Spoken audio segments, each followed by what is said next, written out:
العجب أن تلك القناة البائسة اتصلوا بي قبل 3 أيام.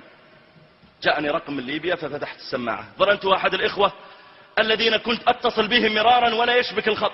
قلت نعم، سلام عليكم، معك قناة الجماهير الليبية. قلت مرحبا بك. قال لحظة سيكلمك المسؤول، ثم حولني على أحد المسؤولين.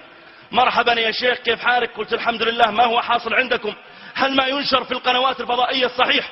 وهي ليست قناة واحدة ولا 2 ولا 10، الكل أجمع على ذلك. قال يا شيخ هذا كله كذب، أقسم لك بالله يا شيخ أنه كذب.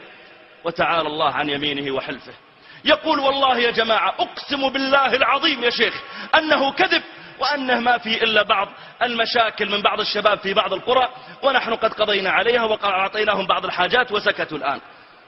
قل طيب يا أخي، وما يقع الآن من صور نراها بأعيننا في القنوات الفضائية وفي الإنترنت؟ قال هذه كلها صور قديمة وهذه قنوات فضائية مغرضة. قلت يا أخي نفس الصور تعرضها الجزيرة والعربية وبي بي سي والإخبارية وكل القنوات تعرض نفس الصور، أتواصوا به؟ كلهم اجتمعوا على طاغوتكم. قال هذا كل كذب وهم ينقلون من بعض. قلت طيب المقصود ماذا تريد مني؟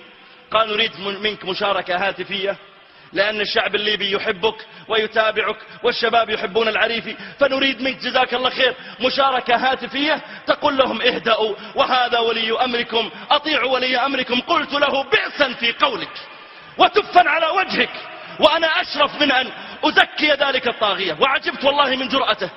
ثم اتصلت ببعض المشايخ وإذا هم قد اتصلوا بهم أيضا